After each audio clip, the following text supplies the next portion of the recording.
एक जूते बनाने वाली कंपनी में दो लड़के काम करते थे, राहुल और समीर। वो कंपनी में सेल्स टीम में थे। वो दोनों एक ही शहर के रहने वाले थे और एक ही कॉलेज में पढ़े थे, लेकिन दोनों की सोच एकदम अलग थी। समीर हमेशा पॉजिटिव सोचता था और राहुल को हर काम में प्रॉब्लम्स ही दिखाई देती थी।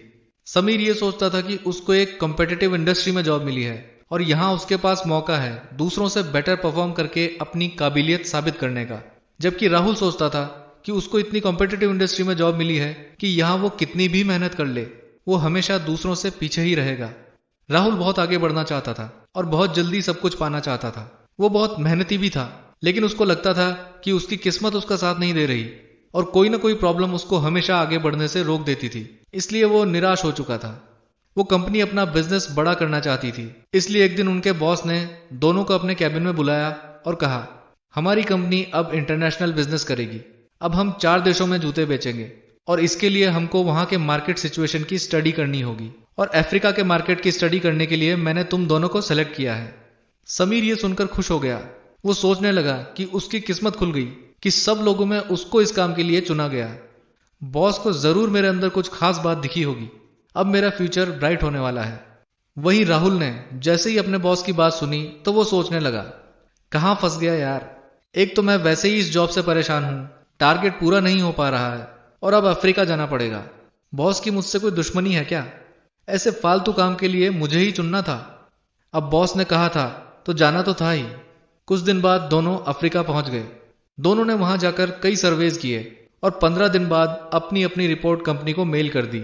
राहुल ने अपनी रिपोर्ट में लिखा, अफ्रीका में बिजनेस करना हमारी कंपनी के लिए फायदे का सौदा नहीं होगा, क्योंकि यहां तो कोई जूते पहनता ही नहीं है। यहां आकर सर्वे करना मेरे लिए टाइम वेस्ट करना था और कंपनी के लिए भी टाइम वेस्ट ही था। समीर ने अपनी रिपोर्ट में लिखा, अगर हमारी कंपनी ने यहाँ बिजनेस करना स्टार्ट किया तो बहुत अच्छी ग्रोथ होगी और बहुत प्रॉफिट होगा, क्योंकि यहाँ अभी तक कोई जूते नहीं पहनता और हमारे कंपटीशन में कोई भी दूसरी कंपनी नहीं होगी। यहाँ जो इकोनॉमी की कंडीशन है उससे हमारी प्रोडक्शन कॉस्ट भी कम रहेगी। जब दोनों अफ्रीका से वापस आ गए तो समीर को इस प्रोजेक्ट का हेड बनाया गया और उसको एक बड़ा प्रमोशन भी मिला। वो बहुत खुश हो गया। अब वो और एक्साइटेड था क्योंकि अब उसको प्रोजेक्ट को सक्सेसफुल बनाने का एक नया चैलेंज मिल गया था। वहीं राहुल वापस अपने पुराने रूटीन में जॉब कंटिन्यू करने लगा। वही प्रॉब्लम्स, वही शिकायतें, वही खराब किस्मत। समीर की जिंदगी एकदम से बदल गई थी, जबकि राहुल की जिंदगी पहले जैसे ही रही। दोनों को सेम सिचुएशंस मिली थी, सेम अपॉर्चुनिटीज मिली थी, लेकिन सोच के अंतर ने एक की किस्मत बदल दी और एक वहीं रह गया। सीढ़ियां सेम होती हैं, किसी के लिए ऊपर जाती हैं और किसी के लिए नीचे आती हैं। आपका नजरिया ही तय करता है कि आप जिंदगी में ऊपर जाओगे या नीचे। साइकोलॉजिस्ट कार्ल यंग ने लिखा है, किसी भी घटना का अपने आप में कोई मीनिंग नहीं होता, हम उसको मीनिंग देते हैं।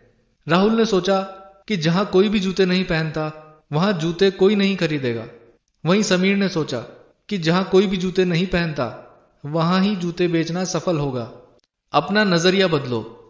हो सकता है आपके सामने भी अपॉर्चुनिटीज आ रही हो, लेकिन आप राहुल की तरह सोच रहे हो। एक बार समीर की तरह सोच के देखो। ऐसे ही और वीडियोस देखने के लिए सब्सक्राइब कर लो। मिलते हैं नेक्स्ट वीडियो में।